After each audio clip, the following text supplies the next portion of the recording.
And welcome everyone. We are here starting this session with three incredible speakers and the supports of many of the colleagues and friends at Framer Framed. I will first introduce a little bit what we are going to talk about today and who we are. We're going to be together for the next 2 hours, more or less, depending where you are connected from. In Netherlands time, we will finish at 7. And first, let me tell you that here, this is the second, let's say, edition of Female Voices, a series of events and collaborative projects focusing on activism, art, and especially reproductive justice and abortion rights and access. The first edition, in a way, of a comparable discussion took place in December, and then we focused on some of the activists and artists working mostly in South Korea or about South Korea's women's rights and abortion's rights. And today we are focusing on the situation in Poland. Hence the title of today's meeting together, Blood, Witches, and the Red Lightning Strikes. We will indeed touch upon many of the topics I just listed. We are going to talk quite in depth about what is the situation of both women activism, demonstrations, and the different fights and events that different groups, women, LGBT groups, and others in Poland have been busy with, not only recently, when maybe some of us have seen it more in the news, but actually for many years. Many of you have been very busy with this kind of activism. And we are going to also particularly focus on how artistic practices or artistic institutions can collaborate and aid the work of lawyers, writers, scholars, activists in many different ways. So for these reasons, I am your host, as you could have imagined. My name is Domitilla Olivieri. I am an assistant professor at the University of Utrecht in the Netherlands, and I've been working in these fields of, let's say, gender activism as well as gender studies, and especially as an anthropologist and as a visual scholar, let's say. And I'm originally from Italy, and I'm mostly familiar with the Italian and the Dutch context. So I'm very keen also on learning about what has been happening in Poland, aside from what I can read in the news, both the mainstream news and the more alternative channels that actually many of you have found ways to reach the broader international context through in the last, well, at least 6, 7, 8 years, I would say. I'm going to introduce now the panelists of today in the order in which they will speak. Each of them will indeed give their presentation, after which there will going to be a little bit of time for questions, which will, well, come from me, but also if any of you is connected right now watching us on stream via YouTube, feel free to type in your questions in the chat there, and then our colleagues at Framer Framed will report them back to us. And otherwise, there will be more time for discussion after the 3 presentation, when all the panelists, let's say, will come together, and we will have a lot more time to actually also talk across the different presentations. Needless to say, for the 3 panelists, as well as our invited, well, in this occasion, translator, but a lot more than just a translator. Needless to say, you can also ask questions to each other, right? I assume you know each other, or some of you, I know that know each other, but maybe it's nice to open a dialogue there.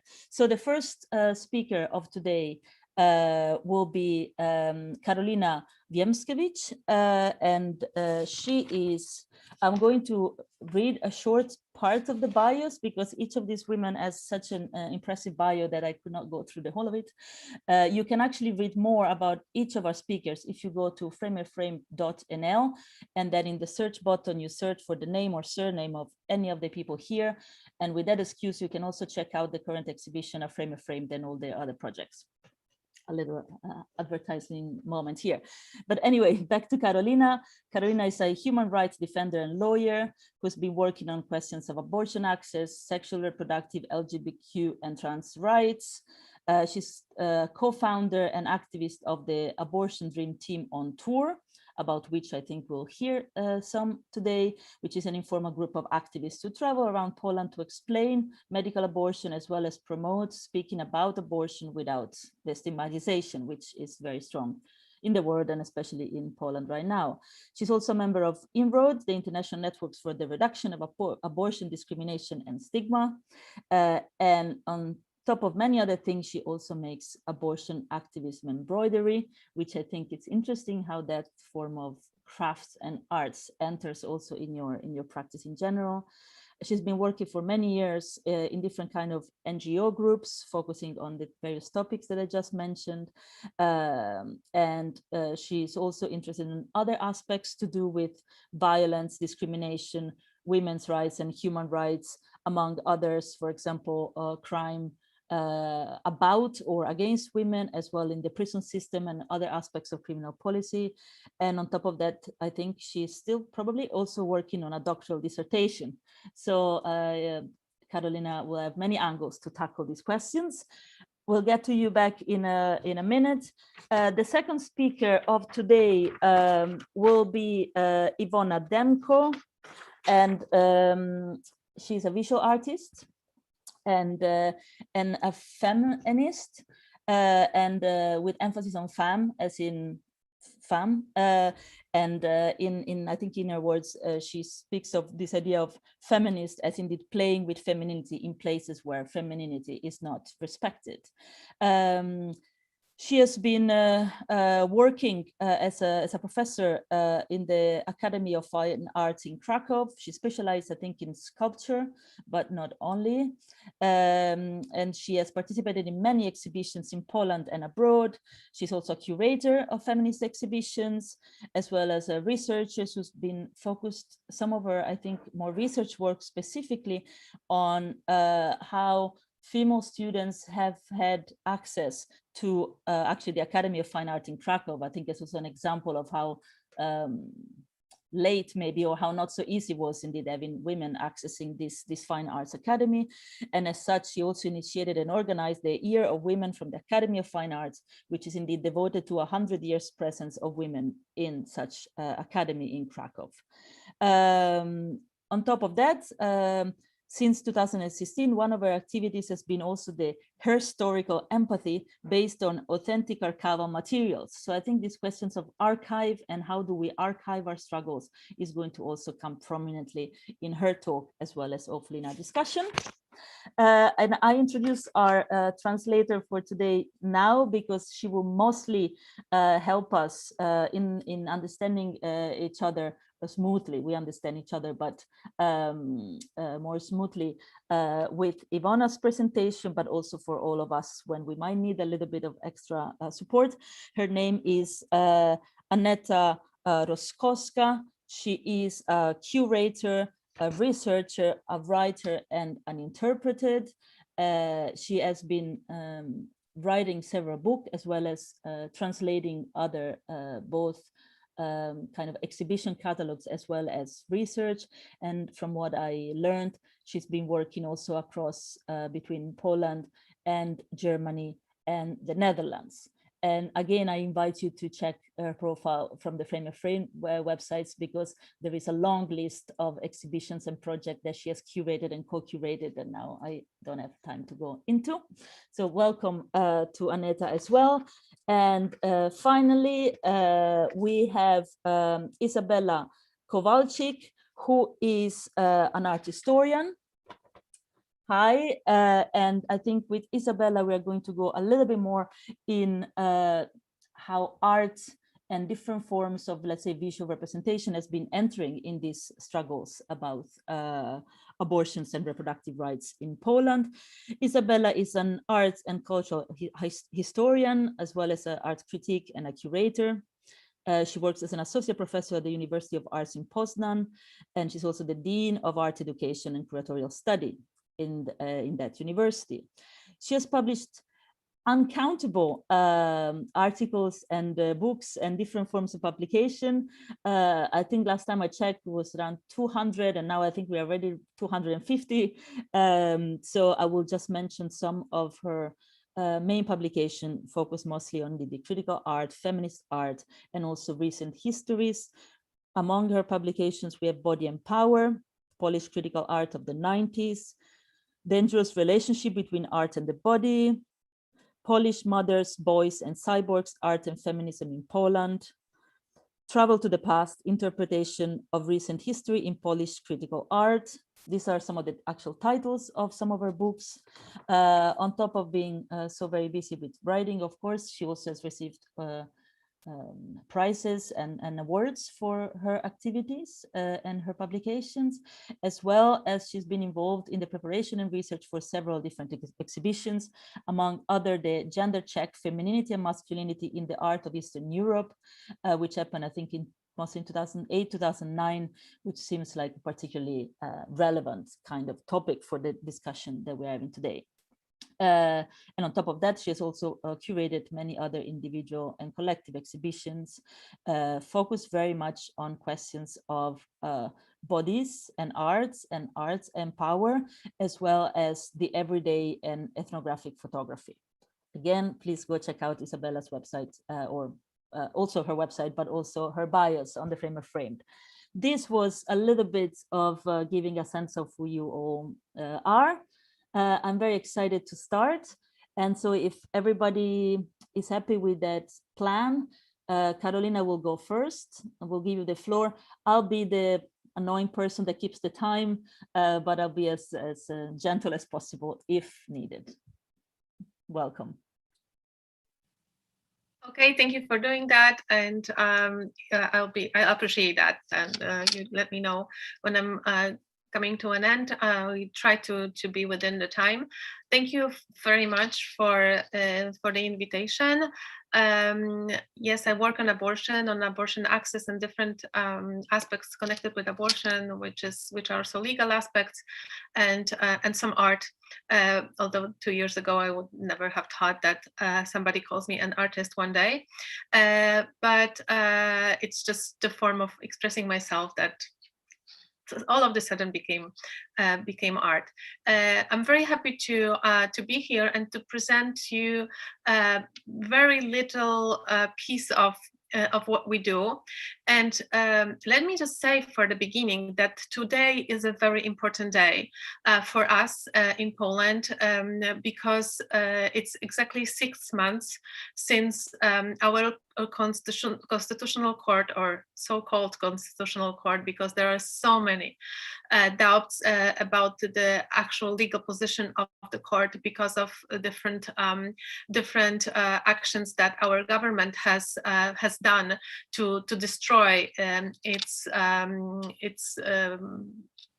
presence in our society, its independence, and all this. But yes, there was a ruling exactly 6 months ago, and it very much influenced the reality in Poland and also our work. I will share my screen right now to show you the presentation I prepared for this afternoon. Just for you to maybe make it a bit easier for you to follow what I'm going to talk about. So I'm going to talk about, I don't know if it's seen. Yeah, probably it should be. So abortion in Poland is a very, very complex issue. And I just would like to tell you about the reality in which we live, which is a near total ban on abortion, and what it actually means for us as activists and for us as people who have abortions. So some key facts just to give you an overview of the situation. There was a time in Poland in which it was relatively easy to get an abortion. It was for free within the public healthcare system.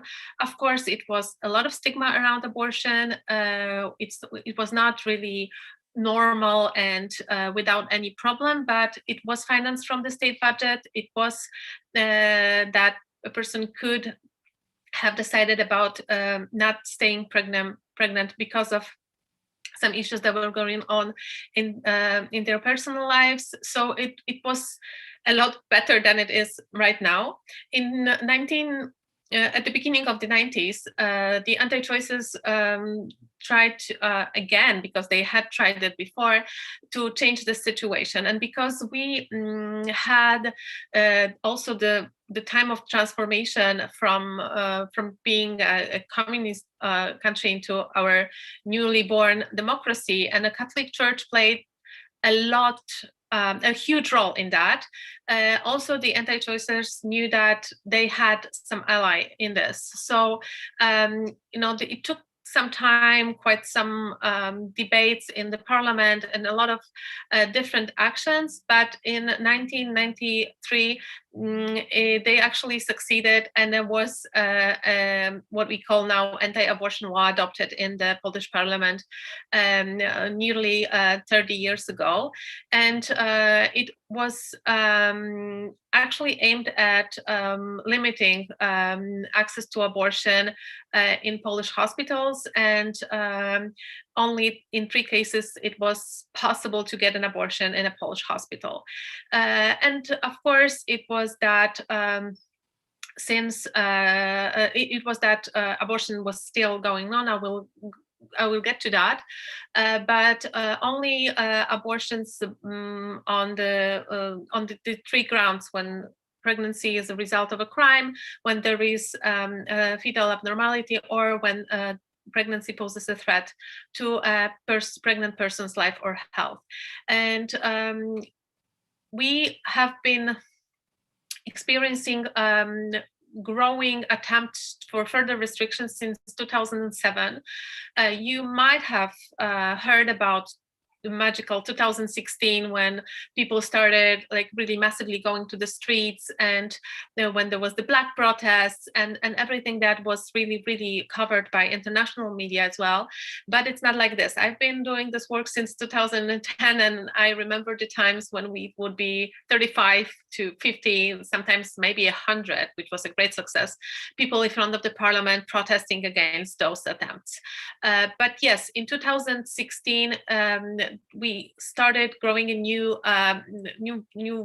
era, I would say, of the pro-choice movement, because of the proposal of the right-wing organization that proposed a total ban on abortion, together with putting people who have abortions in jail, and some very, very harsh provisions. So, and together with the fact that the very conservative right-wing party was in charge, was in building the parliament and running the government, a lot of people got scared that it would actually happen, that they would actually adopt the law. It didn't happen, but still, also within those years, it's been 5 years since then, there have been further attempts to restrict the law, and it finally, for that side, finally happened in 2020. So exactly 6 months ago, on October 22nd, the Constitutional Court ruled that the possibility to get an abortion in a hospital on the ground of fetal abnormality is not in accordance with Polish constitution, that it breaches the provision of the right to life, which is, from all points of view, ridiculous and should not be like this. But yes, we have never been able to count on the Constitutional Court, no matter what its actual position and political position was. So the situation changed, but I want to also, this is the law, but to go through the reality. Yes, we have a very restrictive law. So only around 1,000 abortions are performed in Polish hospitals. Even those that could be performed in Polish hospitals are not happening there, or there is a long way to obtain the service because of different requirements, new documents that people have to show, or new consultations, and all all these kinds of barriers and obstacles to actually get the service. So of course, there was an underground market for quite some time, for almost 20 years.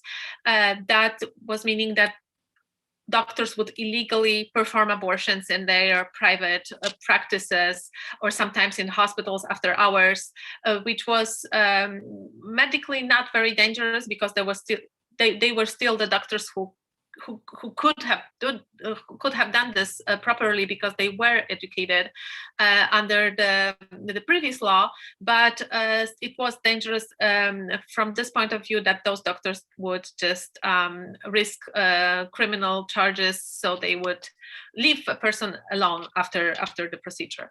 2004 brought some change, because we got into the European Union. So we have been able since then to travel abroad to clinics abroad, mostly to the Netherlands, Austria, Germany, and also UK. And also we, because of different regulations around the open market, let's say, we were able to get pills from abroad, abortion pills, and abortion pills have become more and more available and also popular and used.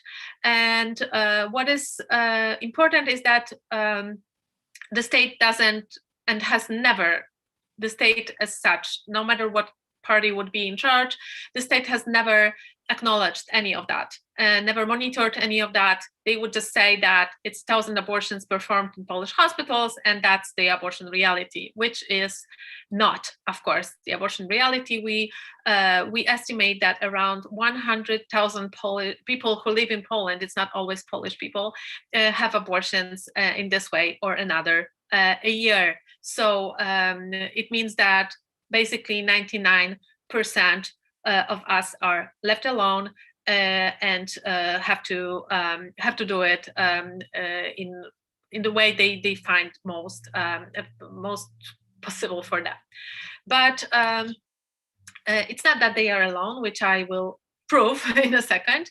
But in this reality, in 2016, we created 4 friends who have been doing abortion activism for many, many years. We got together and we decided that we want to do something different. We started with information, which was our primary goal, and our primary idea to even exist was to share comprehensive evidence-based and experience-based and up-to-date information on abortion pills, and the fact that they are safe, effective, and that everybody can use them, mostly everybody can use them at home and have abortion in a safe and effective way.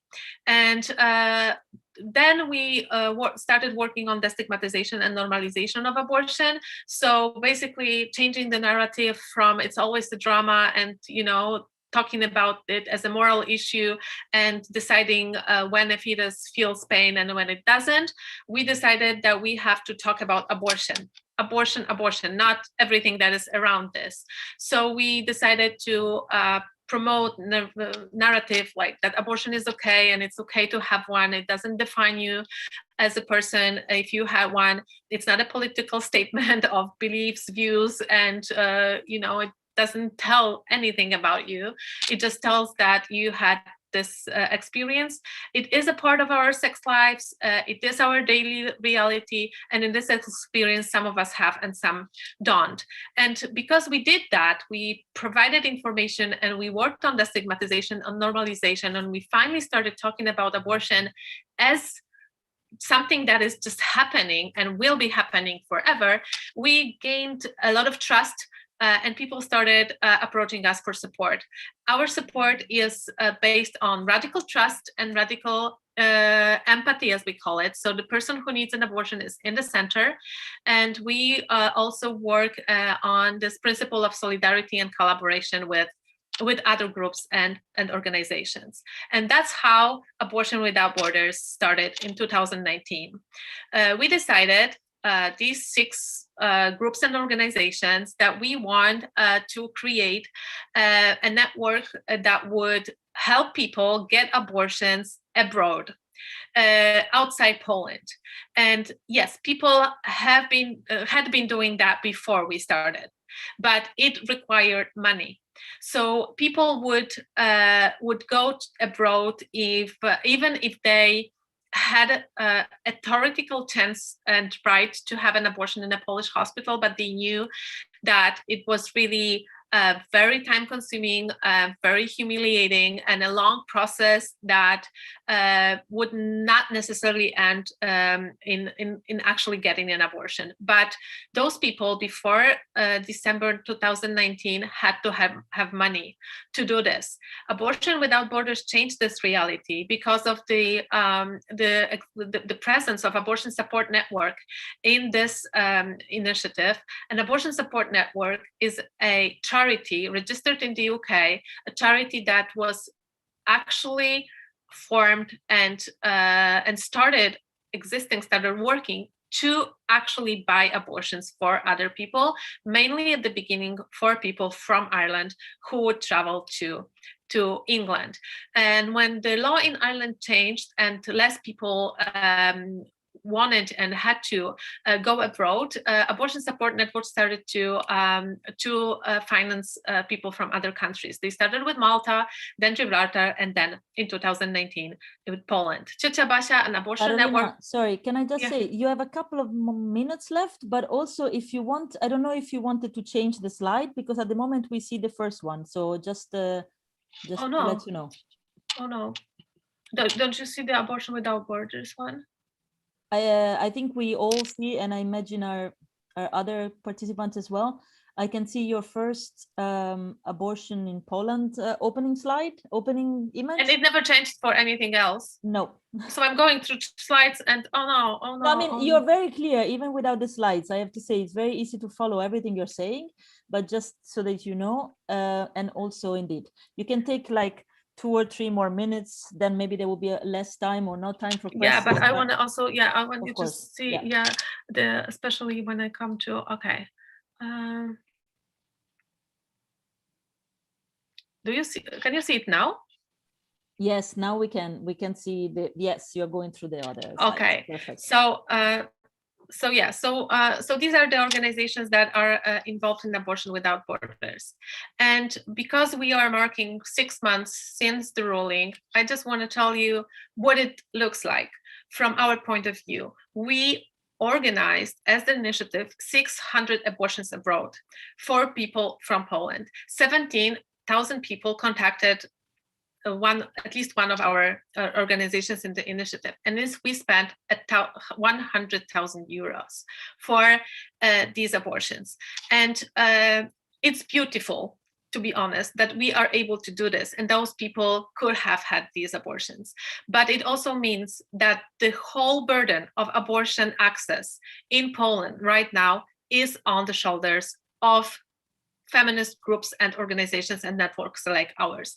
We are happy we can do this, but we are also very, very mad for the fact that the state does not take any responsibility for this. So it's great. We are thinking about it as a success. We are thinking that we are in a very lucky position in Europe, that we have this network that is doing that we have people in Poland also who support others every day in abortion access for those who take pills at home. Many people, hold their hands virtually and are with them. So it's great, but still these numbers should be shocking for everybody on the side of the state, saying that why is it like this? Why it's money from private donations that buy people's abortions, whereas it should be primarily the state obligation. So, and another thing that we do is destigmatization and normalization. And one of the ways to do it that I personally chose is abortion embroidery that I do. It's just that I learned a few years ago that that embroidery can be political, that it's for me, it's fun, it's relaxing, it's calming me down. Also, I do it sometimes, or very often actually, at meetings, at conferences, because it also helps me focus on what's going on. So, you know, sometimes I look down, but it's not that I look at my phone. I just do it, you know, all the time, basically. So these are the ones that I have. I have a lot of them on my Instagram. If you are interested, you can follow. But I just put it's in English. We also to show support for other groups from the States, and mostly from the United States, and from other countries like UK or Canada, or Ireland. So I do this, and I put a lot of different, you know, around Christmas, something else than around Halloween, but also I get inspired by other groups from Instagram that have different ways of presenting their messages, and I make it into embroidery, which is also my way of supporting those groups. So basically, this is my private activism, but also all these statements and the way of thinking about abortions, we represent also at Abortion Dream Team. So we do that. It's mostly in Polish on our Facebook and Instagram. Now, we do that every day with graphic designs and running social media in this way that we normalize abortion as an experience that many people have, that will be going on forever, and it's just time to appreciate abortion, the fact that it exists, that the fact that we can end pregnancies, that we don't want to continue, and to start thinking about abortion as the best thing that can happen for a person who's pregnant and doesn't want to be, because that's in fact what it is. And the bad experience around abortion is usually connected with obstacles, barriers, stigmatizing language, judgment, expectations, and the need to justify and to deserve our abortions. And we should put an end to this. Thank you for listening. These are my details. You can contact us at Abortion Dream Team with one of the addresses, and me privately with another if you have any questions. And you can follow us also on Instagram. So thank you very much. Thank you so much, Karolina. Also, your PowerPoint was beautiful, and even when we could not see it, we would follow anyway very well. I think we might not take as much time as we wished right now to ask some questions, but I think we'll get back to things. I think especially points you raised about the international aspects of both some of the activism and the actual support you organize, as well as the social media impact of writing in different languages and asking solidarities across countries. I think that's something that we might want to go back to, just giving inputs also for people at home if they want to ask questions, as well as I think the specific style of using textile for women feminist activism. I think as an international tradition, I only know of some work in Mexico, for example, related to femicide, and I think there is many connection around the world. So just some inputs, and we'll get back to many of the activities you do. But I think before we do that, to make sure that all the speakers have enough relaxation to speak, and then we ask questions later, I'd like to give the floor to the second speaker of today, Iwona. The floor is yours. Thank you.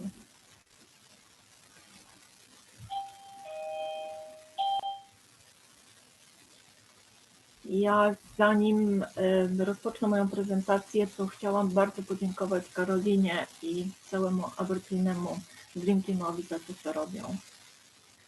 Before I start my presentation, I would like to really thank Karolina and the Abortion Dream Team for what they do, for their work. Na samym końcu mojej prezentacji będzie praca zainspirowana Waszą działalnością. Mam nadzieję, że się podoba. At the very end of my presentation, I will show an artwork really inspired by what you are doing, and I hope you will like it.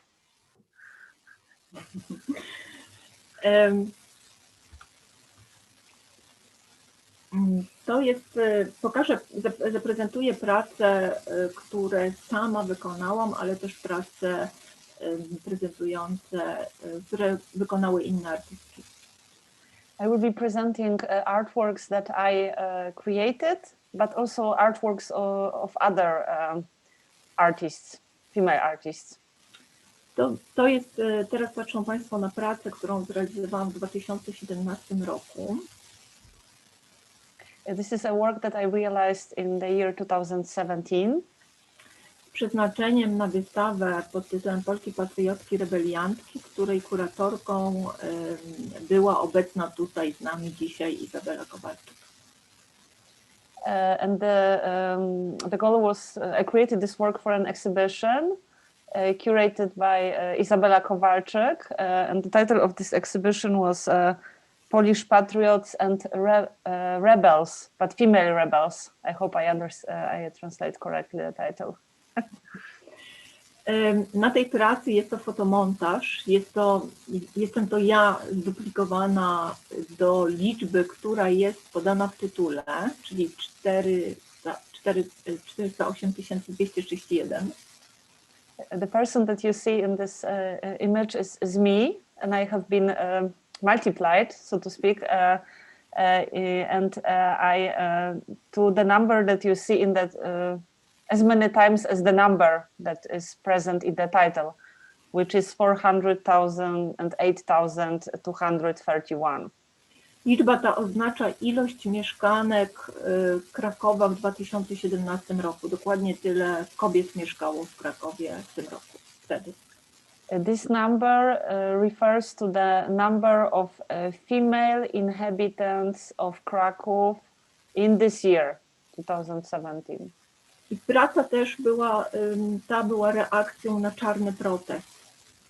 And this work actually was a reaction to so-called black protest in Poland.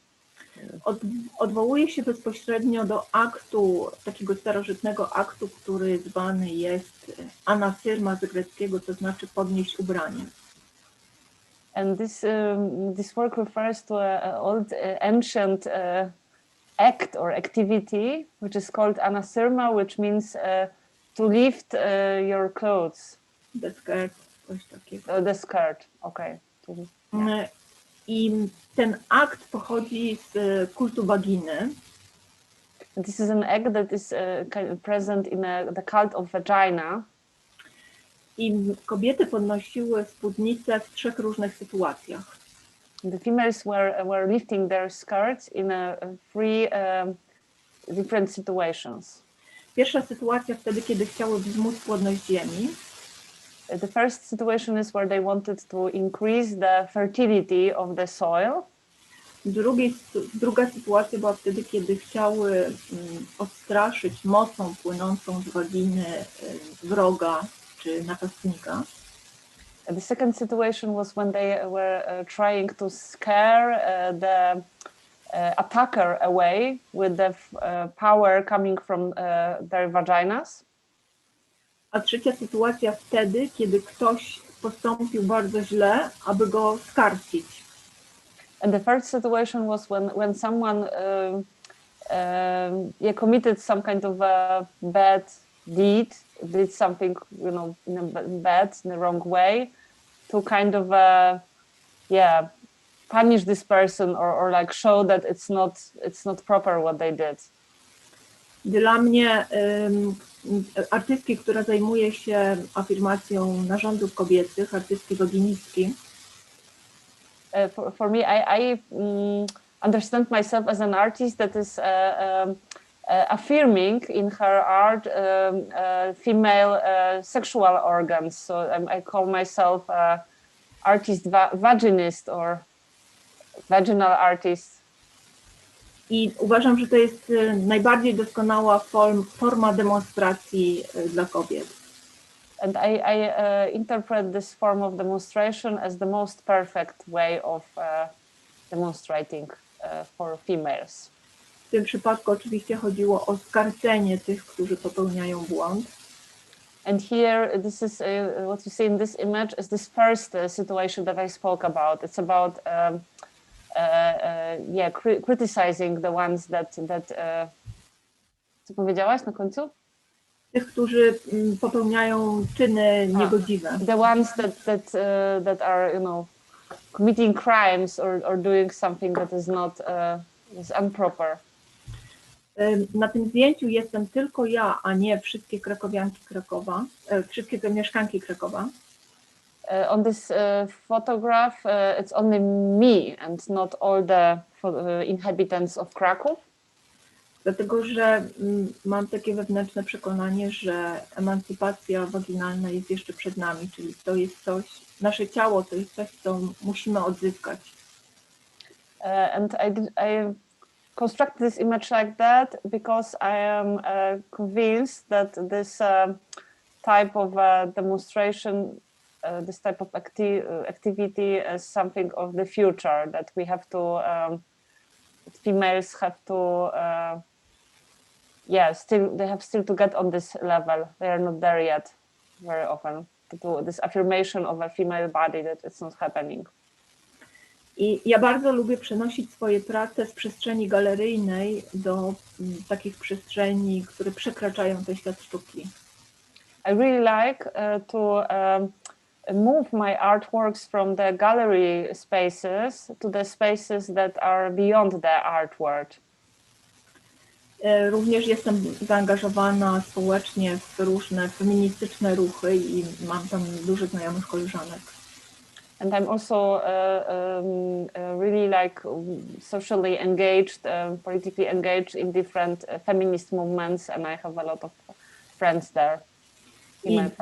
I 22 października 2020 roku, czyli w dniu, o którym wspominała Karolina. And on the 22nd of October 2020, it's the day that Karolina mentioned in her talk. Koleżanki poprosiły mnie, zapytały mnie, czy mogą udostępniać właśnie tę moją pracę na swoich portalach społecznościowych. My female friends asked me if they can start sharing my artwork, this image online on the social media channels. I tu jest takie ugrupowanie entuzjastki, które jakby afirmuje działania kobiet, liderstwo kobiet i one właśnie udostępniły, co też stało się bardziej widoczne. And this is, for example, an Instagram feed of a group called Entuzjastki, which means like enthusiasts. I think that's how you can translate it. And they are supporting like activities of females and female leadership. To oczywiście ta widzialność pociąga za sobą też konsekwencje, ponieważ post ten został polubiony prawie przez 7000 osób. And this visibility that you gain in such situation, it has its consequences, because this post was likened by almost 7,000 people. I wtedy dostawałam bardzo dużo takiego personalnie wymierzonego hejtu ze strony prawicowej. And after the publication of this post, I got a lot of like hate speech, kind of a right-wing shitstorm that was personally directed at me. Co oczywiście rzadziej się zdarza, jeśli praca jest pokazywana tylko i wyłącznie w galerii. And of course, this happens rather rarely when you only show the artworks in the gallery spaces. Oczywiście również jakby starałam się zaznaczyć to, co się dzieje w Polsce, to, co się wydarzyło 22 października na swoim osobistym Instagramie. On my personal Instagram account, I also wanted to talk about what happened on the 22nd of October 2020. I tak naprawdę zamieszczałam, ponieważ ja byłam na początku, kiedy w 2022 zaczęliśmy strajkować, ja miałam kwarantannę. And actually, when the strike started in Poland, I was in quarantine. I to była właściwie jedyna forma mojego strajku, czyli mogłam wrzucać tylko zdjęcia na Instagrama. And this was basically the only form of my, in which I could go on strike, put photos on Instagram. Iwona, przetłumaczyć to, co było na poprzednim? Możesz spróbować. I will try to translate what is written here in the image. It's there is a kind of a Polish saying saying that you should fight the evil with good, but here instead of the good you have the beaver. I think it also functions in English language as a kind of a slang for vagina. So it's like fight the evil with the beaver. I jakby przez cały czas tej kwarantanny starałam się robić zdjęcia i publikować je na Instagramie. Tutaj jest oczywiście symbolem błyskawicy, będącym symbolem strajków kobiecych właśnie z tego ostatniego czasu. And of course, during this whole time of quarantine, I was trying to publish images, and here you see this symbol of a thunderbolt that became a symbol of this protest in Poland. Kolejnym takim rozdziałem jest pokazywanie prac właśnie i w galerii, i prac, które brały udział również w strajkach. And in this part, I would like to show you some artworks that I was presenting in gallery space, but also during the strike, during manifestations. Czyli takie, gdzie forma tej pracy była dyktowana właściwie przez strajk, prawda? Przez to, co można użyć w czasie demonstracji. And here the artistic form of the artwork was determined by the strike itself, by what you are, the types of objects that you use during a demonstration in public space. I tutaj jest zdjęcie właśnie z galerii, z wystawy indywidualnej. But this photograph shows these objects, but in that were shown in my solo exhibition in a gallery. Iwona, przetłumaczyć? Nie wiem, ja się ciągle boję o czas, wiesz, jesteśmy w połowie. I can very quickly translate: my body, my choice, you will never walk alone, and I feel, I think, I feel, I decide. I tutaj jakby są przykłady już samych demonstracji, jak wyglądało to na demonstracjach. And here you can see my artworks, these objects, how we will use them during the demonstrations. You will never walk alone. Bardzo, bardzo dobre na złą pogodę, na deszcz, lepsze niż karton, ponieważ nie przemakają. They are very good for, you know, if the weather is not so good. They are better than paper or carton because they don't soak with water. Tutaj jest jeszcze taka praca, którą zrobiłam przed demonstracjami. Była to flaga biało-różowa. And this is a flag that I did before the demonstration started. A flag, like a Polish flag, which is white and pink. Ponieważ sama jest to mój kolor, manifest w mojej sztuce. Because this pink color, it's like a manifest color in my artwork, like a manifest, color that is a manifest. I kiedy zmieniła się sytuacja w Polsce, okazało się, że ja przyniosłam tą moją flagę artystyczną na manifestację 28 listopada. And when the situation in Poland changed, I brought to a demonstration on the 28th of November this flag. I wtedy ludzie pod wpływem tych wydarzeń i tych manifestacji kobiecych nagle zobaczyli polską flagę w innym kontekście, czyli ja nie musiałam im tłumaczyć, dlaczego ona jest biało-różowa. Każdy zrozumiał, że taka powinna być. And the participants of this demonstration, they could see the Polish flag in a totally new design, and it was totally understandable for them why this second color is not red but pink. Że właśnie potrzebujemy w Polsce trochę więcej miejsca dla kobiet i że ich głos jest ważny. And it meant that we need more place and space for females, for women, and that their voice is important. Tutaj jest taki baner wykonany przez kolektyw Złote Rączki, który został wykonany na czarny protest i nie stracił swojej aktualności i ja go pokazałam teraz w 2022 roku przed moim domem. This is a banner that was created in 2016 for the Black protest, and it didn't lose any validity. So I reused it in 2020. It was made by a collective called Golden Hands, and I can translate. It's I think, I feel, I decide. Sorry, both. Can I ask you to conclude in like 2 minutes max? Okay, maybe 4, because this is Polish and English, so... I understand, of course. Take your time. Tutaj jest działalność moja ze studentami i studentkami, zainspirowana działaniem Anny Jermołajewej z 2012 roku. And here I present the actions that I do together with my students, and they are inspired by the work that Anna Jermołajewa did in 2012. W tym 2012 roku Putin zakazał wszelakich demonstracji i ona wtedy zrobiła demonstrację urządzoną, w której wzięło 250 zabawek różnych.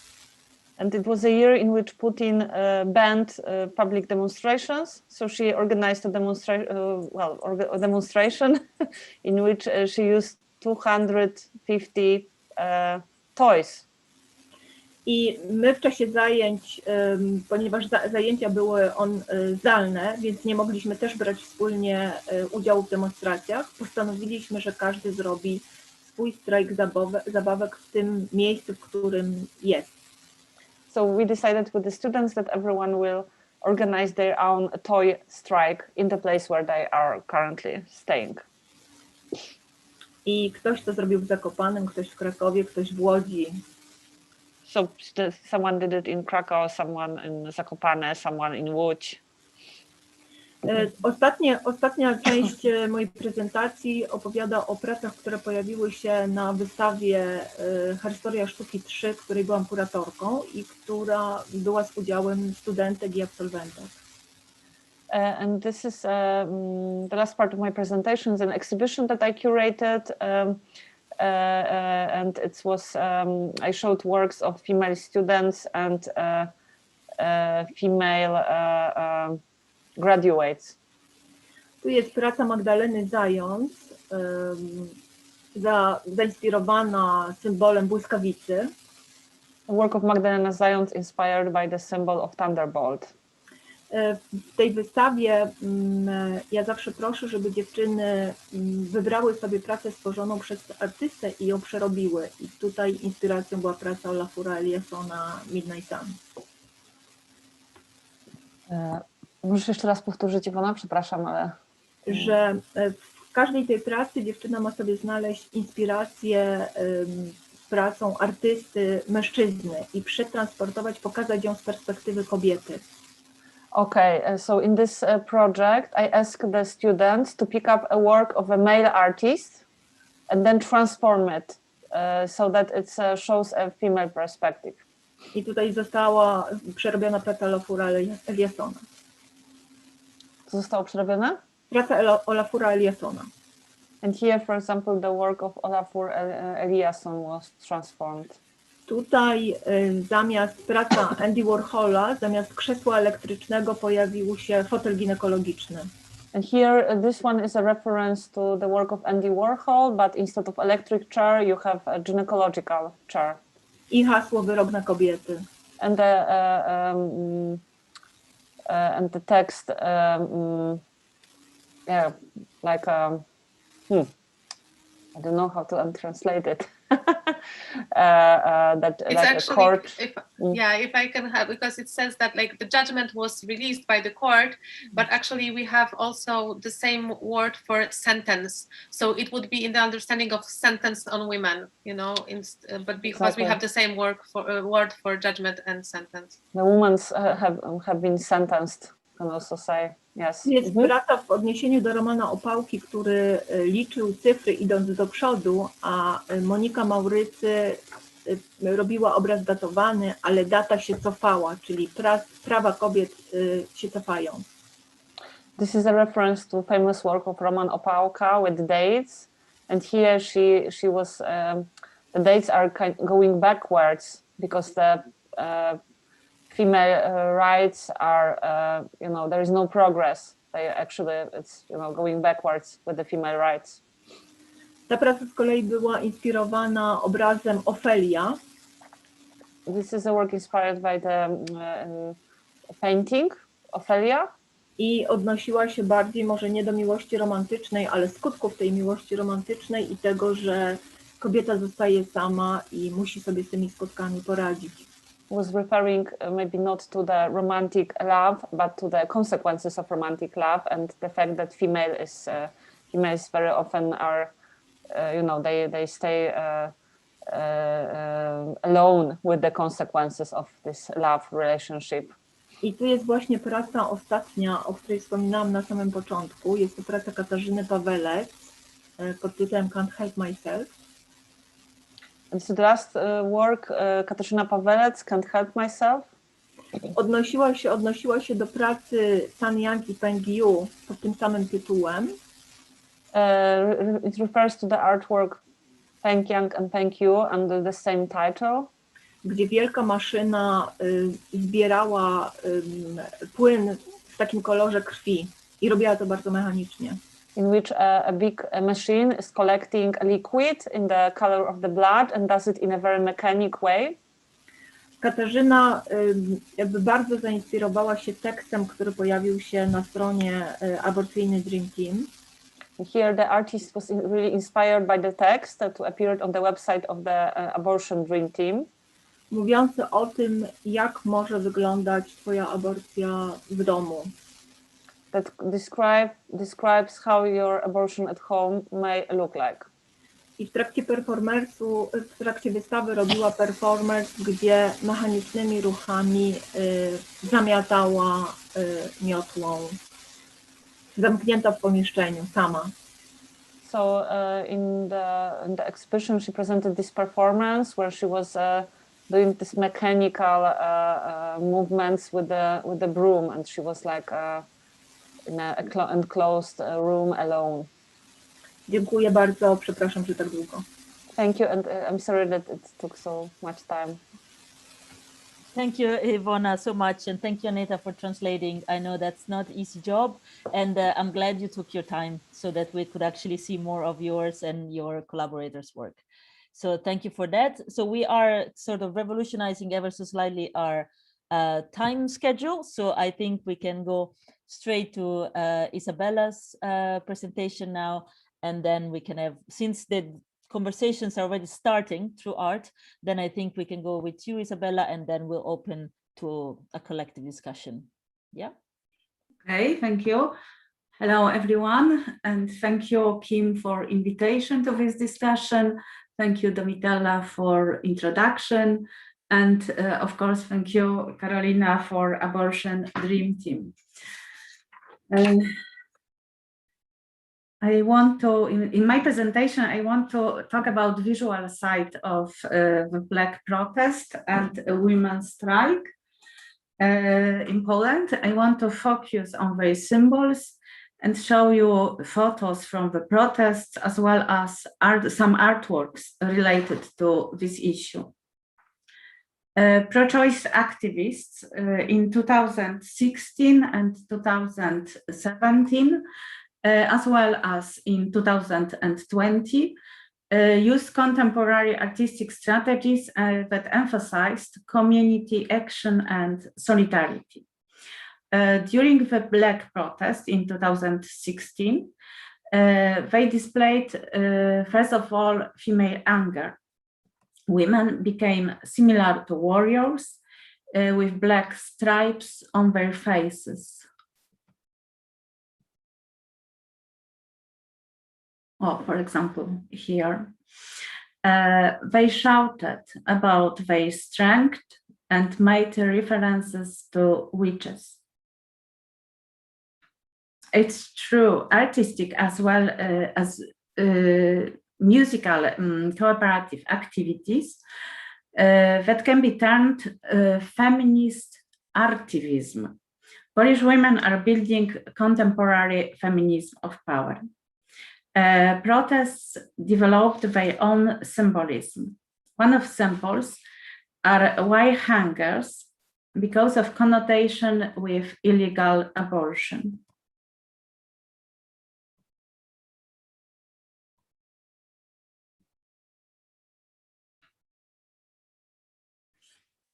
Another symbols were black umbrellas because due to the torrential rain that accompanied the October 3rd protests, not discouraging women from taking part. And there were, of course, protests in all Poland. Some photos show a sea of people with umbrellas over their heads. These images can be read as a symbol of unity and collective rebellion. Oh, sorry. Symbol of unity and collective rebellion over one's individuality. These symbols were also used by artists during the exhibition I organized in Poznań in 2017, Polish Women, Patriots, Rebels, that took place in Arsenal Gallery. This is a photo from the exhibition, from the opening of this exhibition. The main aim of this show was to reflect on the situation of contemporary Polish women as citizens, participants of public life, patriots and demonstrators taking part in the Black protests against attempts to strengthen the anti-abortion law. There are some photos from opening. And first work was Eva Partum, Feminist quote. And what is important, Eva Partum is representing the older generation of feminist artists in Poland. However, this whole exhibition showed mainly younger generation. So it was a kind of connection between different generation of feminist artists in Poland. Here, artists depicted black umbrellas and the slogan, "You deprive us a freedom of choice, we will deprive you of power." It was transcribed literally from a Black protest banner.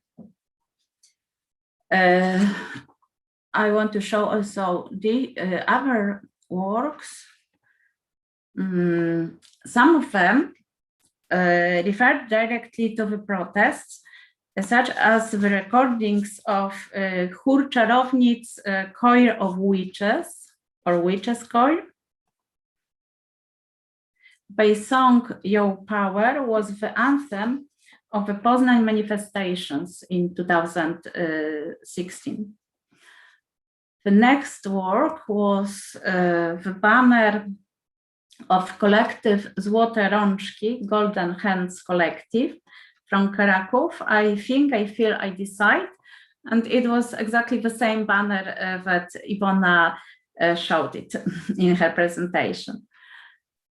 And I want to show you another banner made by this collective, and it's connected to bordering that Karolina said about it, and I think that she did it now, or she's doing it now.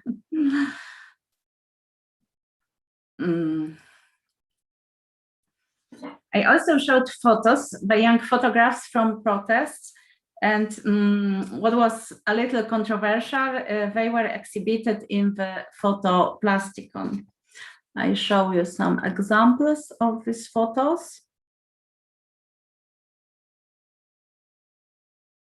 Oh, I showed it earlier. Another example is a series of memes by Marta Frey describing women's activism.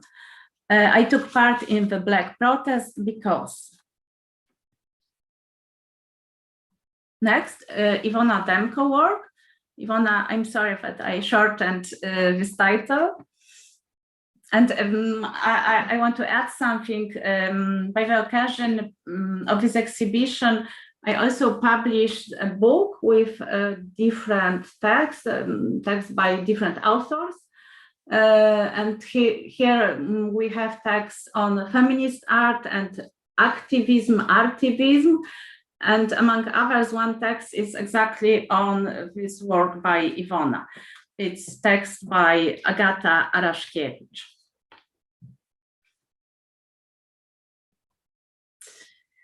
Other works subverted patriotic symbolism. Another work by Iwona related to the Polish flag. A video, Polish Berka by Karolina Mełnicka. Here we are seeing a woman wearing a white and red Berka, sits by herself in a stadium amidst sports fans' aggressive shouting. So she is very alone, and this shouting is very aggressive, and it's towards her. Next work is Agata Zbylut's Caviar Patriot, a dress made of football fans' caves. And this is another work by Agata Zbylut. And there is a work by Liliana Piskorska, showing herself in a bed with a real Pole man in bedclothes, bearing the Polish national symbols and emblems. And the title is Self-Portrait with a Borrowed Man, aka I am a Pole, so I have Polish duties. And next is Emblem by Ewa Świdzińska, showing the female crotch with embroidered figure of a white butterfly, bringing to mind the eagle, the Polish emblem. Concluding about this exhibition, I want to say that on the one hand, the exhibition recalled the power of the Black protests. On the other hand, it wished to ironically appropriate national symbols, which today seem to belong to one right option, as well as to point to the terror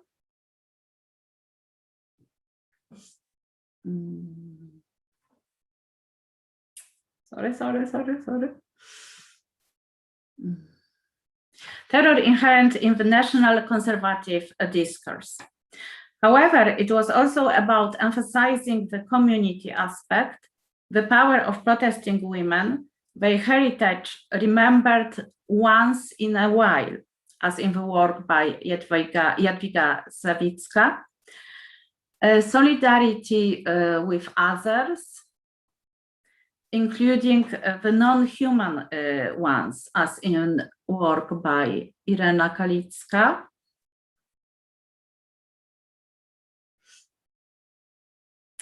as well as the reflection on Polish hostility, or rather lack of hostility.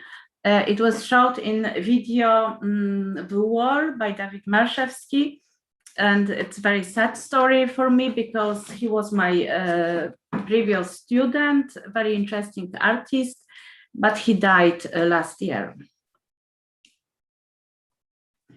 And the new chapter of the story is year 2020. Last year, despite of pandemic, the government started to work on new regulations in anti-abortion law, and this is why the protests started again. The new symbols have been occurred. One of them is a mask with lightning, like here. Protests in April, because of pandemic restrictions, were organized as car blockades and queues to freedom in front of supermarkets and pharmacies. There is a photo from Poznań. I took part in this queue.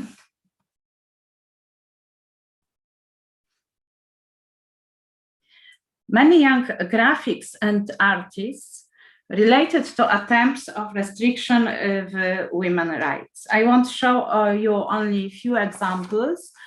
And one of the most important are graphics by Ola Jasionowska. She was author of first graphics to Black protests also. And there are new pandemic version of these posters and graphics. Next work is by Szymon Szymankiewicz, Anna Brzostek, Antonina Babczyszyn. This is Radical Sisterhood.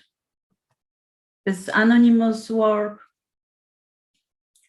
This building is building with settlement of Law and Justice Party. Poster by Jarek Kubicki, and I want to add something. This inscription, wypierdalać, fuck off, is related to historical solidarity sign because of style.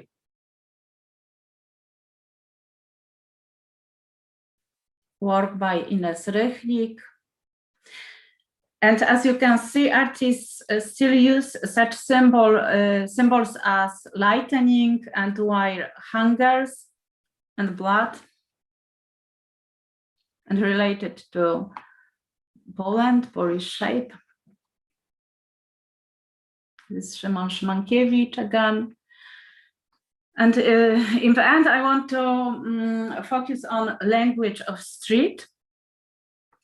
After the sentence of Constitutional Tribunal on October 22nd, huge protests were organized in all Poland, in big cities and small cities everywhere, and they gathered thousands of people.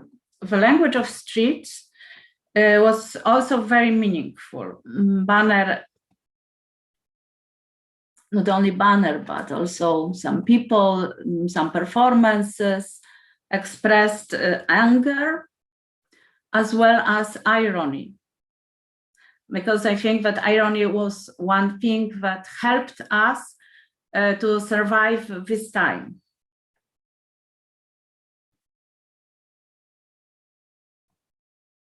This is me. And these protests were met with strong reaction from the police, unfortunately. However, artists still relate to the protests, language of street, undertake activist actions, and made work related to protests and this issue of abortion ban.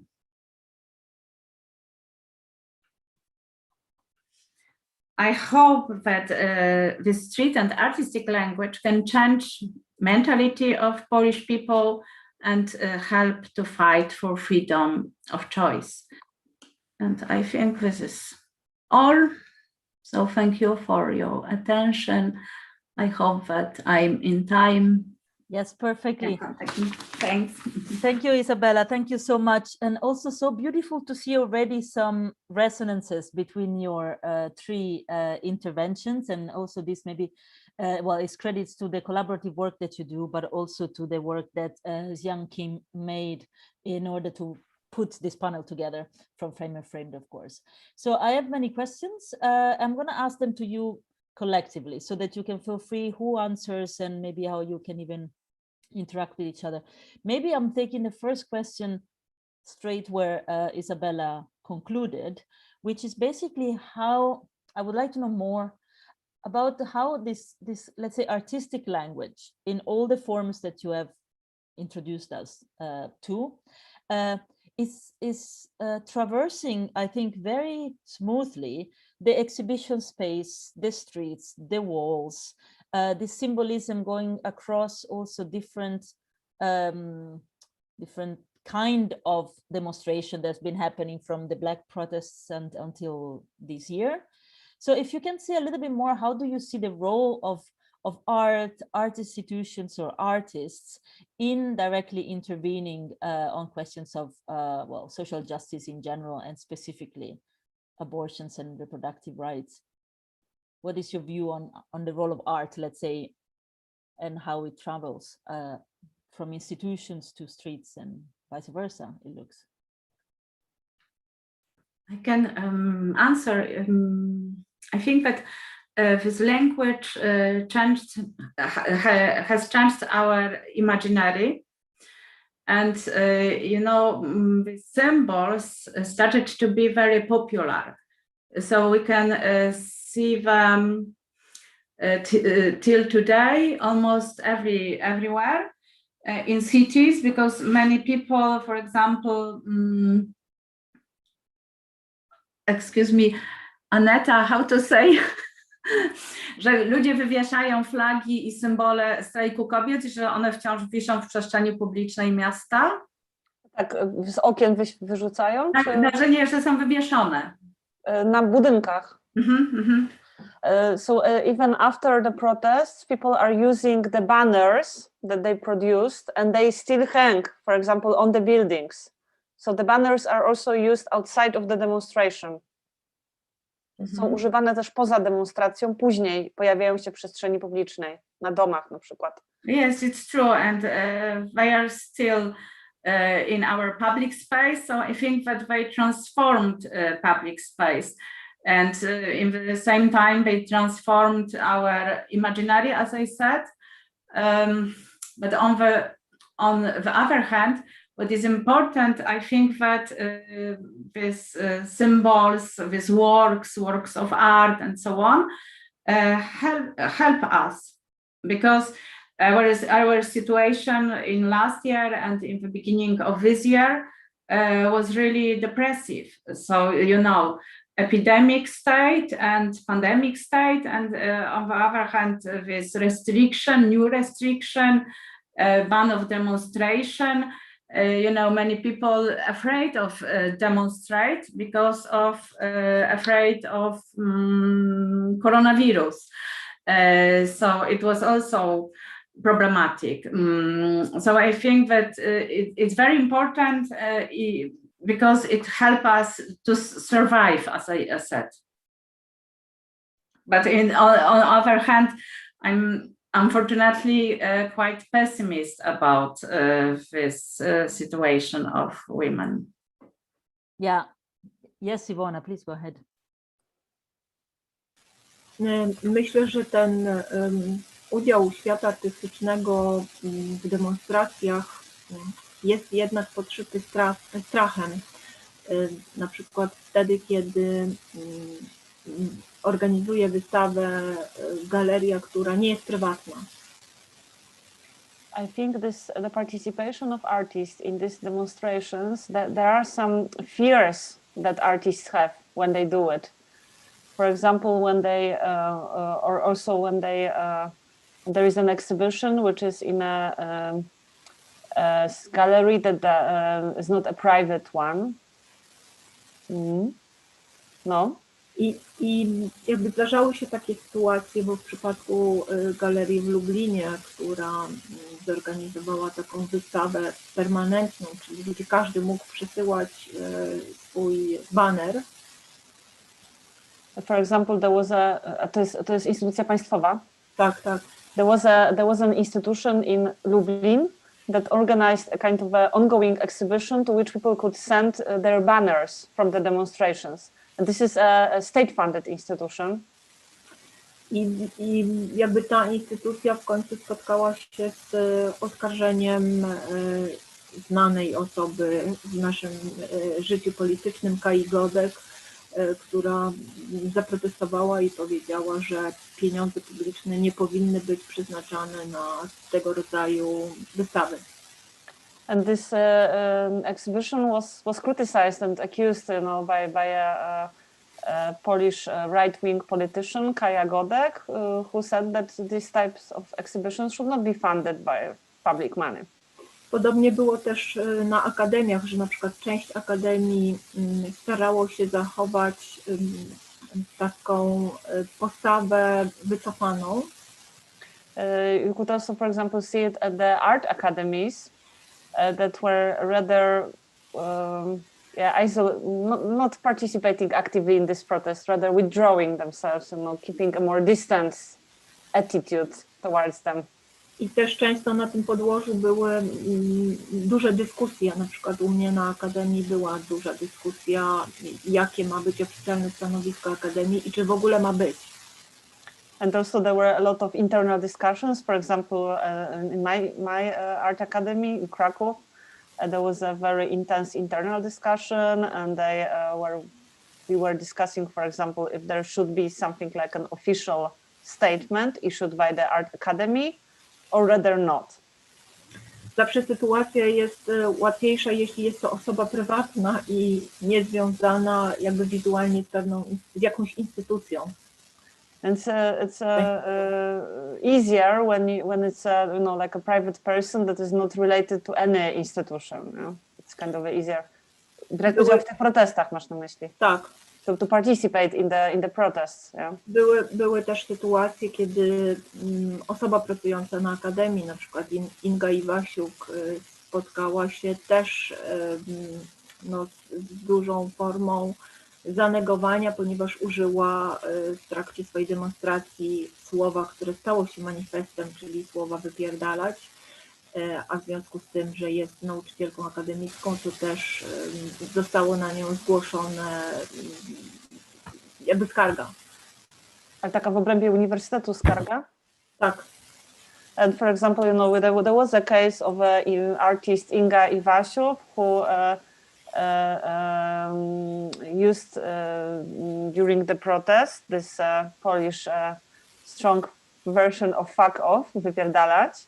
And then there was someone, because she's a university professor, someone filed an official complaint because of that, like within the university. Yeah?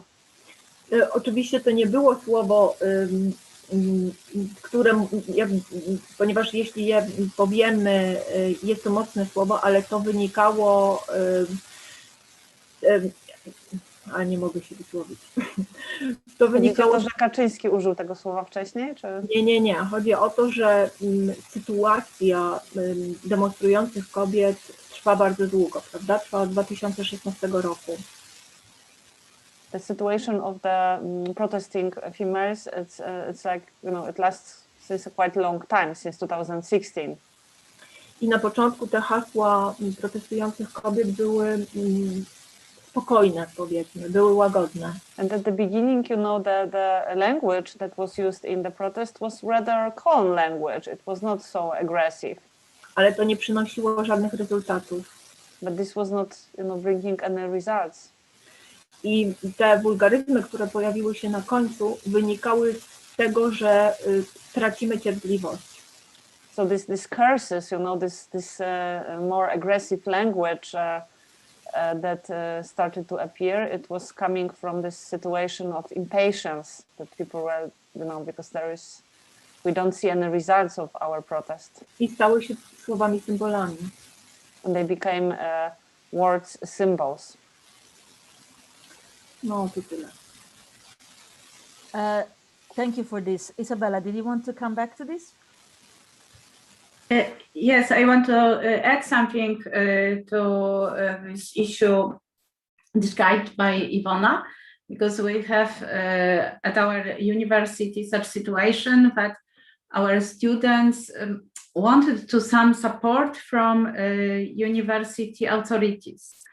And some female deans decided to write something, and we write some kind of letter of support. And it was presented on our university website. But next day, our rector had some kind of reprimand from ministry. And, our letter of support had to be zdjęty. Yeah, taken off. Removed. Taken off. Exactly. So the situation is really difficult if we think about public institutions, universities, public galleries, that our government is really not democratic.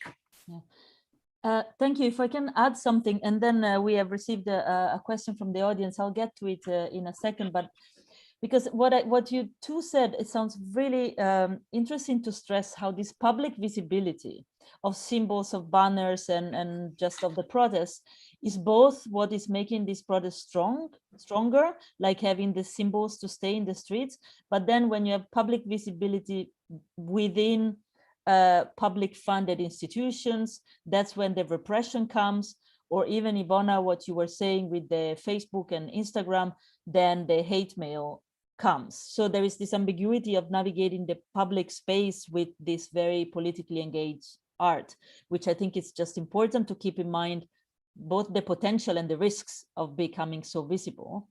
But just to continue on in a way, how the Polish government has a role in all of this, and before I get to the question, I was curious if any of you, maybe Karolina, but you doesn't have to be you, if you can say a little bit more on the role that the nation state and religion seems to have on both the symbols used in the protest and in general, what we all know with strongly Catholic states, in a way, that usually women's rights and reproductive rights are the first to be attacked. So if you can maybe say this, the national, the religious, and yeah.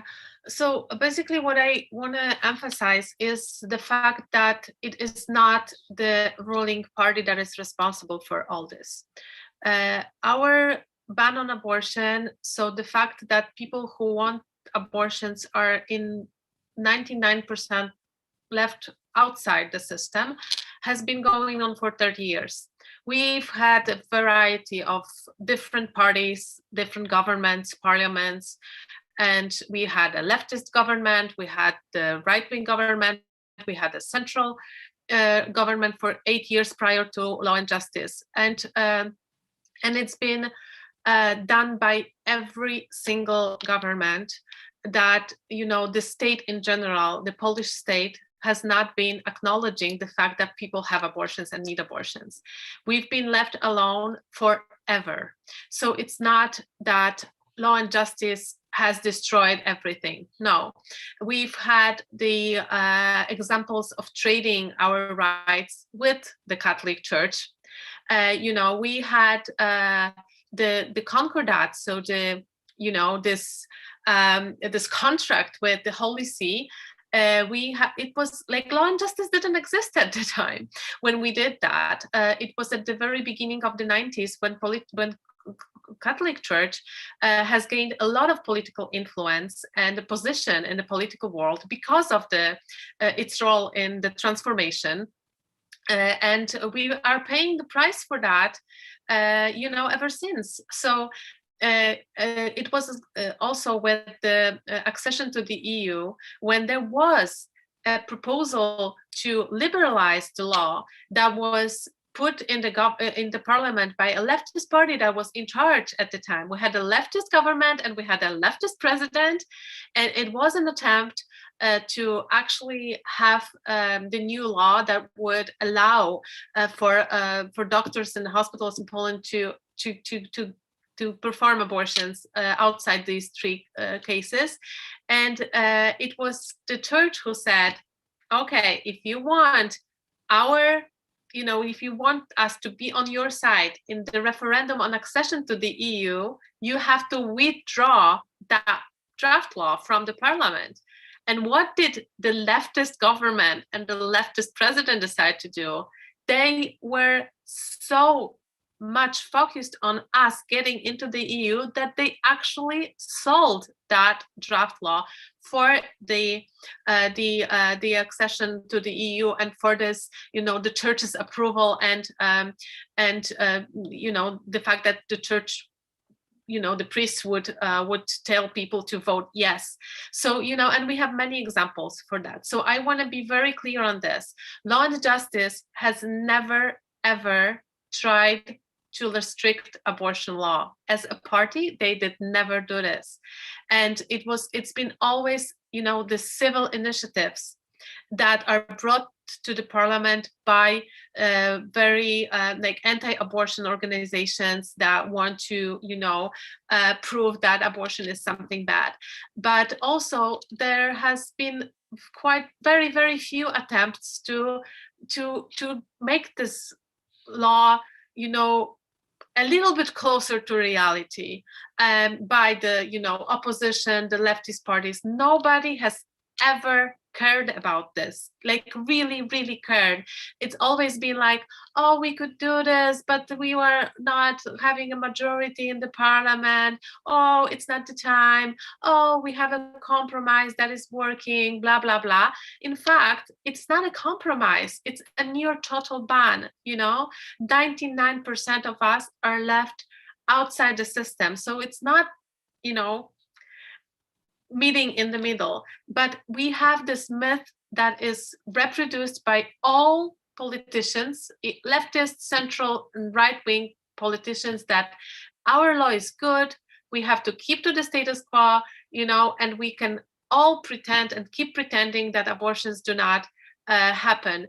And what it means for people who need abortions is that they have to resort to the informal network of supporters, feminist organizations and activists who will help them to get abortions, because the state as such since 30 years has not been doing anything to even acknowledge the reality. And also it is, you know, in a way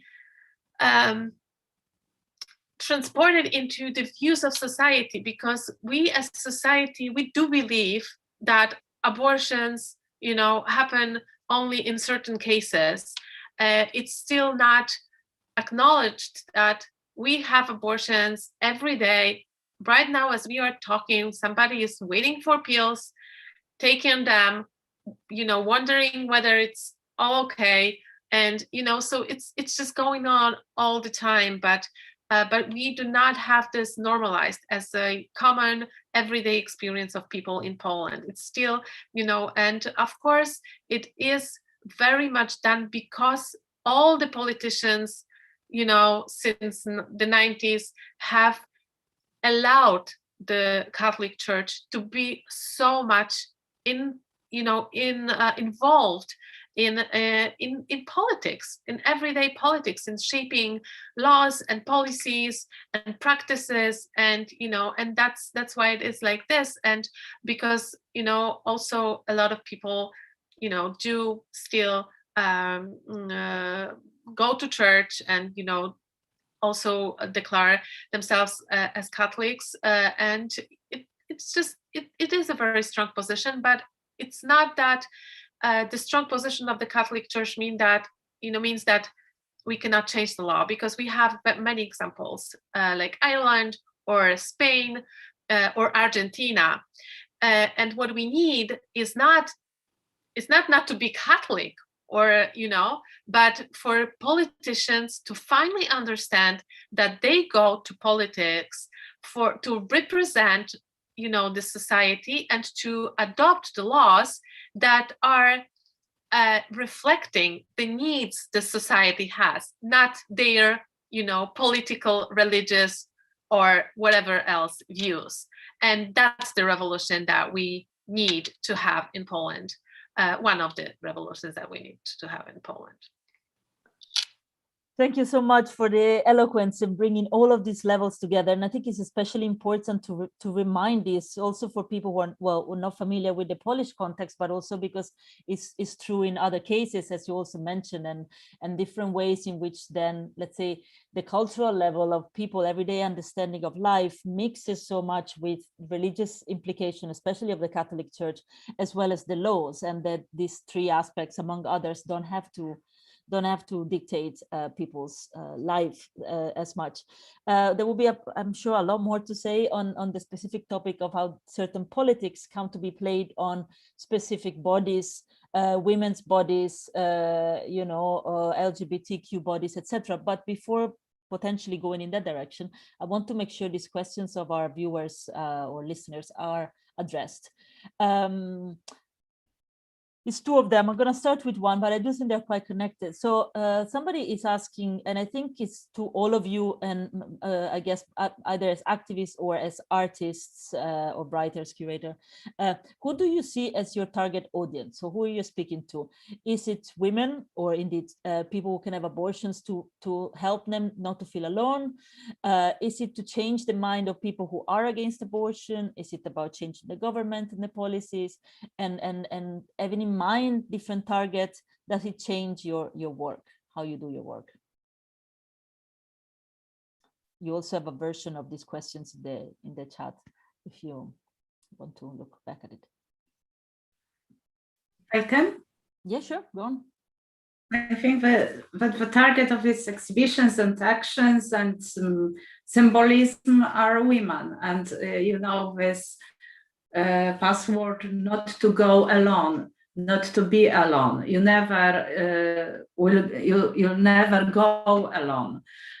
So it's very important to feel solidarity with other women, to feel not be alone, to get support to women who need abortions, because as Karolina said, there are many such women and it's really a huge problem.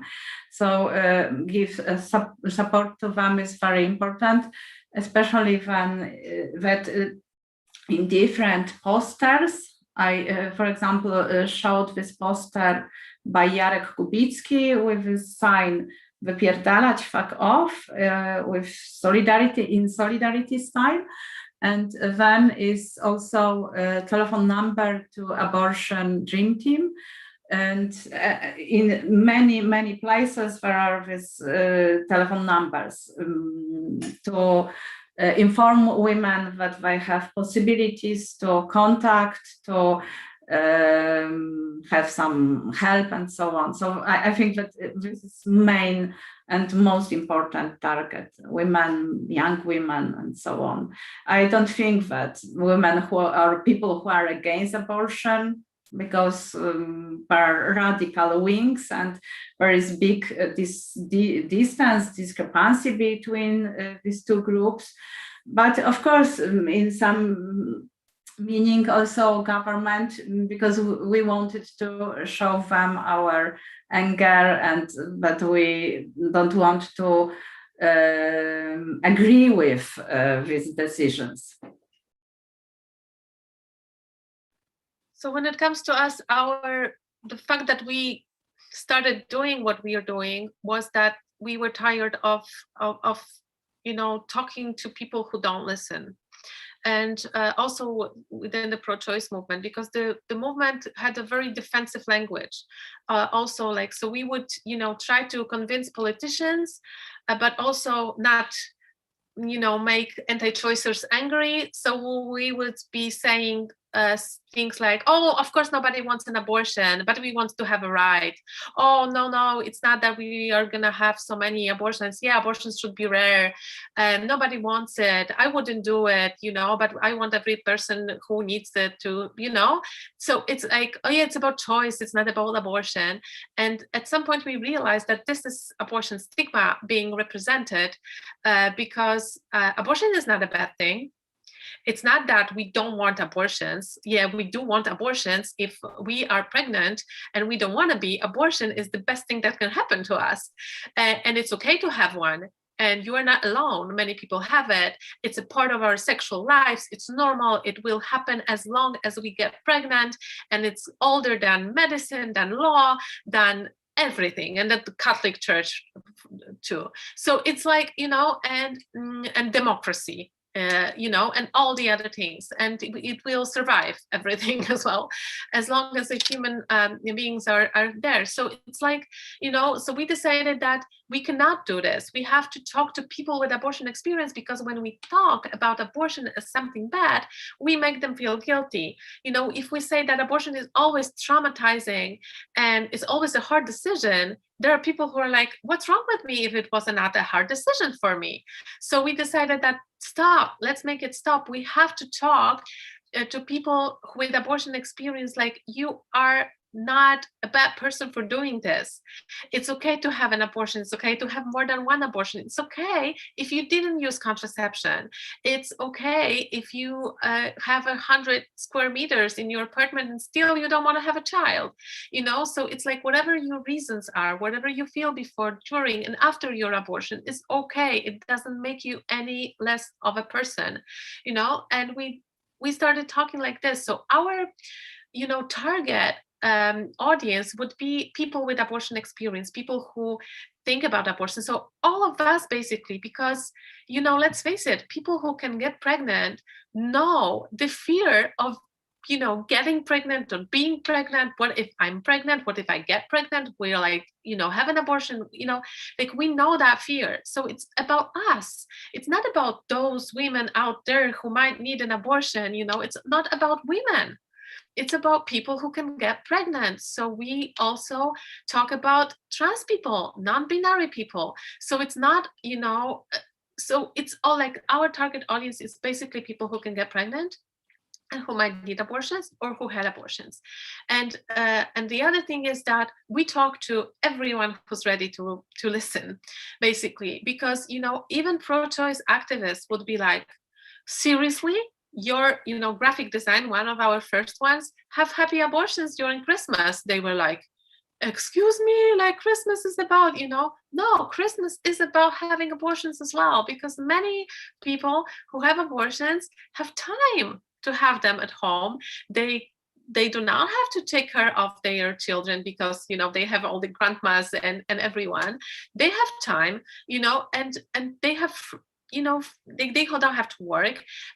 So that's the reality. We do have abortions during Christmas. So we would use every single, you know, every single opportunity to talk about abortions as, you know, things that is happening right now. And yes, you know, different people listen to us. They are convinced by what we are saying, but it's not our main goal to convince anyone. We just want people to see it as it is, because it's not a view that we are having. We are just talking about reality, and whoever is ready to face that reality is, you know, is gonna fall on that. And you know, there are a lot of people who don't want to face the reality, who say that we are crazy, it's too much. But also we also think that abortion is a miracle. The fact that abortion exists, that we are able to safely and effectively, you know, end a pregnancy that we don't want to continue is, you know, it's nothing bad. Abortion is not a bad word. It's not a bad thing. It's a good thing. And we are lucky that we can do it safely, because many of us have died before we were able to do it safely. So it's a good thing, because we will need abortions always. And it's a good thing that there are safe ways to do it. And we have to support each other, trust each other with our decisions, because the decision about abortion doesn't have to necessarily be the best decision. It's just the one that we make at the moment, and we might regret it just like any other decision. So we have to normalize it as one of the experiences that we have in our lifetime. It doesn't define us. It doesn't change us forever. Or of course, some of us do struggle with different issues. Then we have to get help. But we are talking to everybody who is ready to listen. And we are seeing actually also in what Iwona was saying, that we are also seeing the solidarity and radical trust in the language of the streets. You know, 5 years ago, it wouldn't be like this. Right now, the abortion is okay. This huge noise that was around that, you know, people are having this on the banners. They have the Abortion Without Borders number. You know, at some point, it became the most popular number in Poland, you know, because people had it everywhere. So they not only are talking to the government like, fuck off or change it or we are done with you, but also they are saying like, you know, if you want an abortion, there is this telephone number you can call. It's a huge change. Yeah, especially this last point, and I don't know if then Iwona wants to add something to that. It connects with another question that we received, that I thought it was maybe connected indeed with the kind of straightforward language, right? To say fuck off, and also to show explicit images of blood, or indeed abortion is beautiful, or a happy abortion, or whatever. That I think the question is referring to possibly this kind of messages, or this way of conveying them might seem very much like in your face, like quite strong, and so that might create polarization in the sense of maybe making some people really move very far away, like be shocked, for example, by maybe certain art or certain messages. And so the question is whether this kind of artistic practices contribute to a polarizing, right? If I can just add from what Karolina, from what you just said, it sounds like actually this more straightforward message is reaching more people, and then a lot more people are actually repeating the messages, doing the banners, sharing the phone numbers. But of course, this is just yeah, a little parts of it. I don't know if Iwona wants to say something about this, because I felt that maybe the question was also related to some of her art. Ja tylko właściwie chciałam dodać jakby do Karoliny też to, o czym ona mówi, i o sposobie tego, w jaki sposób aborcyjny Dream Team o tym mówi. I would like to add something to what Karolina said and about this theme, about the way of talking about these things. Dlatego, że ten sposób jest niezwykle ważny, ponieważ to, co poruszyło tę moją studentkę, ten tekst właśnie, na który trafiła, to było to, że to nie jest prawniczy język, to nie jest język naukowy i akademicki, tylko to jest po prostu język ludzki. And what moved one of my students, this artwork that I showed you at the end of my presentation with the performance, was this text on the website of Karolina's initiative. And this, what was important about it was that it was not a text of a, written in a legal language of law, or any kind of a academic text. It was a human language. I to jest taki tekst, który powiedziałaby ci twoja koleżanka, gdyby miała podobne doświadczenie i chciałaby się z tobą podzielić. It's a language text that would be used by your colleague, a friend that had a particular experience and wanted to share it with you. I myślę, że właśnie w rodzaju tej wypowiedzi jest największa siła. Myślę, że and I think in this type of speech is the biggest power, lies the biggest potential. I ja tego nie powiedziałam, ale ona wykonywała ten performance, a w tle leciał ten tekst. I forgot to tell about it, but the artist was performing, and in the background you could, można było go widzieć czy słyszeć? Słyszeć. You could hear this text, so it was spoken. I jakby tego rodzaju działalność jest ogromnie, niezwykle potrzebna. And this type of activity is really very important, very much needed. Myślę, że właśnie szczególnie dla młodych dziewczyn, które są często w tych sytuacjach opuszczone, czy nie wiedzą, do kogo się zwrócić, czy nawet boją się zapytać koleżanki, czy miała podobne doświadczenia. And it's especially important for young women that are sometimes even afraid of asking her friend if she had a similar experience or an experience like this. Maybe I translate to Iwona the second question that was asked by, Iwona, ja ci przetłumaczę to pytanie, które było ostatnie, bo ty teraz powiedziałaś na to pierwsze, teraz to drugie było, że język jest bardzo bezpośredni i że w związku z tym niektórzy ludzie mogą być bardzo zszokowani tym językiem i może to prowadzić do takiej polaryzacji społeczeństwa. Co sądzisz o tym? To znaczy niestety tak się dzieje, że rzeczywiście osoby, które nie uczestniczą w demonstracjach, nie uczestniczą w strajkach, nie potrafią też emocjonalnie odczuć tej złości. It is really a fact that people that don't participate in these demonstrations, they emotionally don't feel this anger that is expressed there in the demonstration. They don't connect to these emotions. Bo po prostu nikt z nich nie chodzi na strajki od 2016 roku. Because they have never been to a strike since 2016. I rzeczywiście ci ludzie często nie rozumieją tej emocji. And they don't understand this emotion very often. Z drugiej strony my nie możemy sobie odebrać tej emocji, czyli nie możemy sobie jej zabraniać. On the other hand, we as people that are protesting, we should have right to express this emotion. We should not forbid ourselves to experience this particular emotion. I to była taka bardzo spontaniczna reakcja wynikająca właśnie z głębi, która wydaje mi się, że musiała też jakby znaleźć swój wyraz.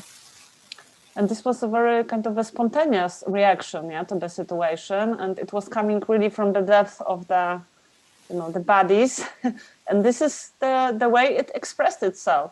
So, czyli w sumie nie da się za bardzo tego kontrolować, to tak musi być, tak? To masz na myśli? Tak myślę.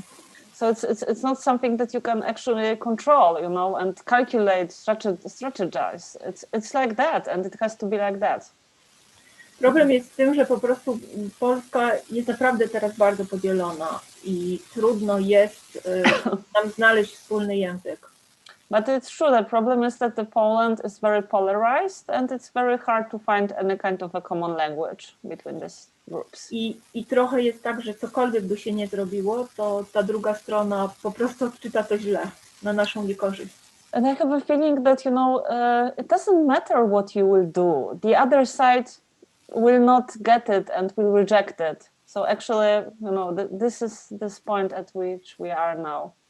Ratuje nas jedynie to, że powiedzmy ja w pracy na akademii, akademia też jest podzielona, to znaczy pracuję z osobami, które są głęboko wierzące, są po totalnie drugiej stronie niż ja. And it's also, even at the Art Academy, I'm working with people that are deeply religious and they are completely at the opposite side, I czasami bardzo prywatne rozmowy, czasami, ale to muszą być, nie wiem, 1 na 1, gdzie w tych takich rozmowach ja mogę komuś wytłumaczyć, dlaczego uważam, że wypierdalać jest właściwym słowem. And it's only, in a very, very private conversations, like really one-to-one, that I can explain to the other person why this language is like that, why we use this fuck off and so on. I ona wtedy jest w stanie to zrozumieć, bo jakby zna mnie bliżej i ma okazję też obserwować mnie w innych sytuacjach. And this person can understand me because this person also knows me more on a more personal level, and this person can understand, has observed me in different situations in life, so then some kind of a communication and understanding is possible in this private conversation. Najgorsze w tym wszystkim jest to, że często ta druga strona demonizuje sobie obraz danej osoby i to jest bardzo duży błąd. And the worst thing is, that very often the other side is like demonizing the other side. It's making, a devil out of the other side. This is my contribution to the Catholic language, unfortunately. And then it's really difficult, yeah. Kiedy przyszłam na Wydział Rzeźby i powiedziałam, że jestem feministką, to wszyscy moi koledzy przestraszyli się, że coś im odetnę. Kiedy zostałaś zatrudniona? Tak.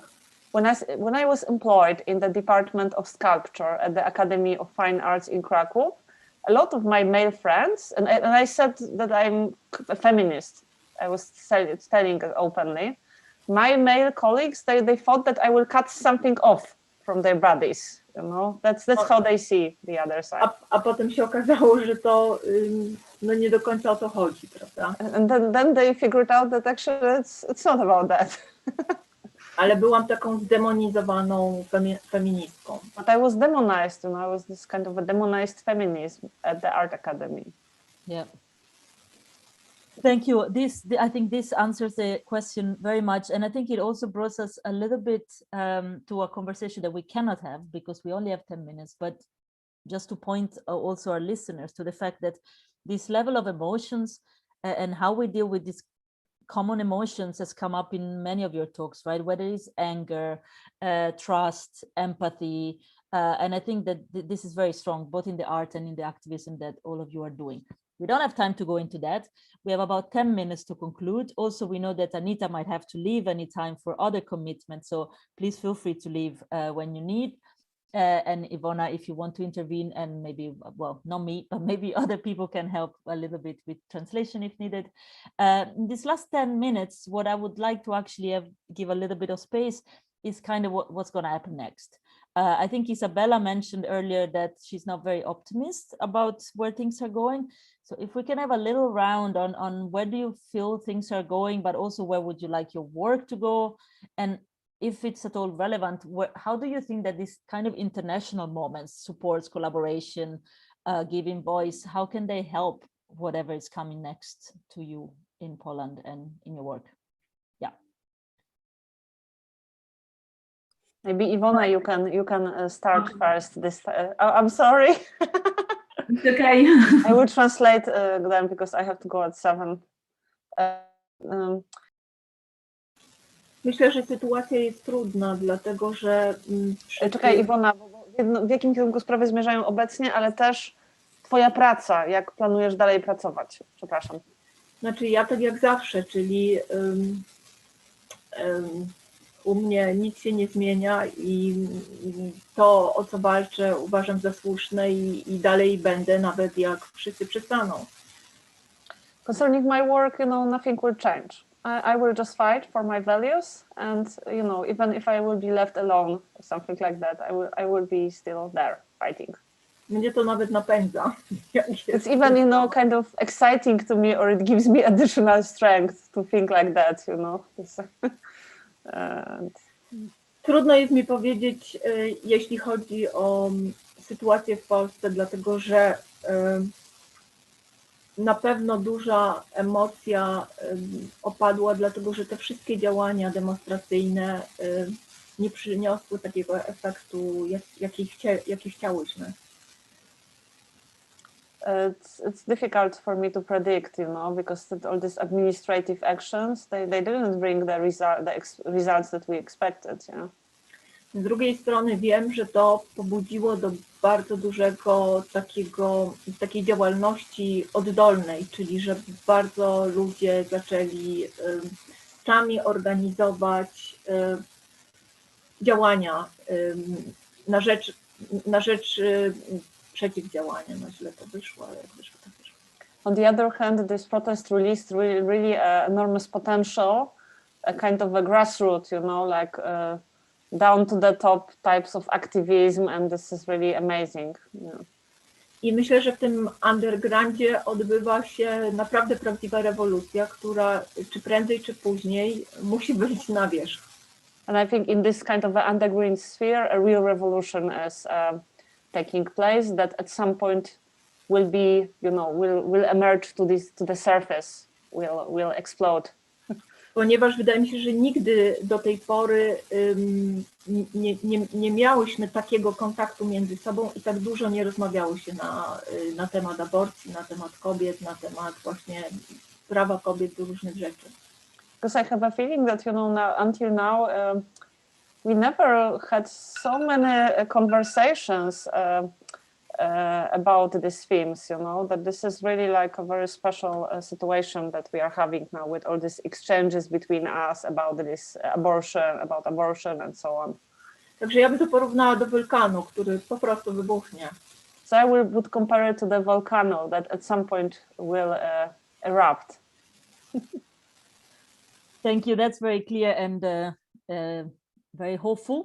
But Izabela, you have been craving to add to this already before. Yes, I said that I'm not so optimistic, probably because of my situation connected to university. In fact, in this moment, we are waiting for finish of pandemic, because we can see that our students, female, male students, are really in depression state. And, you know, this is the most interesting time for them, but now they are closed, and they don't have any meetings and talking parties and so on. And this is a problem. These people were also the most active during protests. Our students, young people, even younger than students, people from secondary schools, and now they are in very bad psychic condition. So I think that this is the most problematic now, because even in January, when the sentence was published, the sentence on abortion, for example, in Poznań, there are some demonstrations, but they don't, they aren't so huge. Not so many people come, and we were talking about it with friends, and we decided or thought that people are too depressive, you know, to fight. So the most important is to want to fight, and of course I want to fight, and but now I want to fight it for my students, and it's the most important for me. Thank you. Karolina, did you want to add to this question of the future? Yes, because it's not very popular, but I share Iwona's optimistic view, because we are getting and experiencing a huge progress, and it's not, you know, since, you know, a century ago, but we can see it as we are, you know, doing the what we do. So it's a huge progress even since 2016.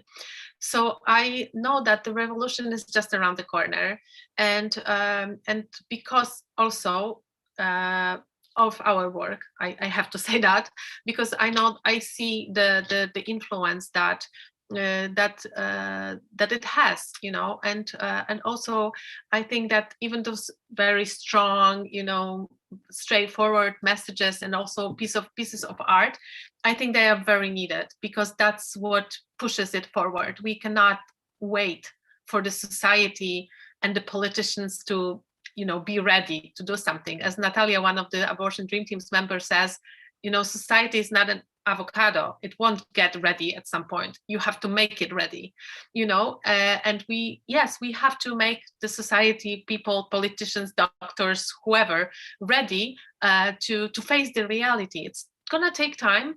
I say that, you know, my biggest dream probably won't come true, you know, with me in this world, because I would love, my dream is to live in the world free of abortion specific laws. I think we don't need them. They come from stigma, they reproduce stigma, and they are not about access. They are about control and power, and we don't need them. I want to live in a country like Canada when there are no abortion specific laws, because abortion is just a simple medical procedure that has to be regulated just as any other, because it's the only one that has its own laws. So I probably won't experience that, but I'm here, you know, to make my piece about this from this revolution for, you know, people to take over in the future.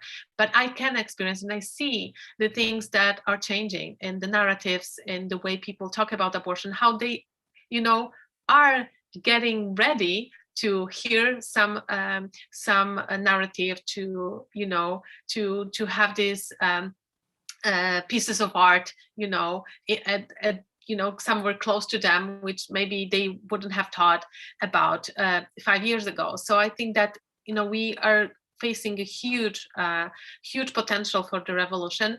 And also, you know, it's inevitable, because, you know, if I believe in something above us is the cosmic space, and, you know, we are in the era of Aquarius, and yes, we need time, and Aquarius needs time to get over the era of the Capricorn, which was really, really, really, really hard, and we need time to get over that and get out from there. But the cosmic space is with us, and the revolution is just out there. It's just inevitable. It just will happen, and we are gonna experience a part of it. And I'm sure that no matter what,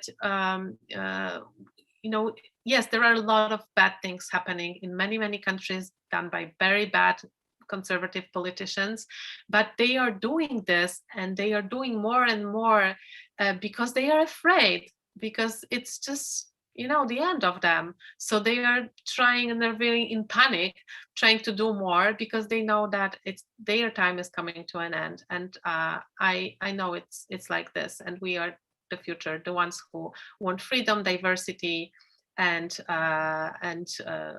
solidarity, and all these beautiful things, not power and control of the patriarchal world. So it's just happening very Thank you, Karolina. Unfortunately, we have to conclude before we go further into the future. Also, maybe to sort of try to be the mediator here, maybe the volcano is just waiting a little bit longer until the pandemic dissipates before some eruption starts coming up. So, but I hear all of you, and I think many of our listeners can also relate to both angles of how much we're struggling right now and how much potential there is for things to change. As myself and as Framer framed, we hope to continue this kind of conversations also across different kind of spaces of arts and activism. So maybe that will be also an experience that we could share. And for now, we close this session. We say goodbye to the people who are connected to us. So feel free to open the mic if you want to wave or say something. Bye, everybody. Thank you for being with us so far. Thank you so much. Have a good night. Bye-bye. Bye.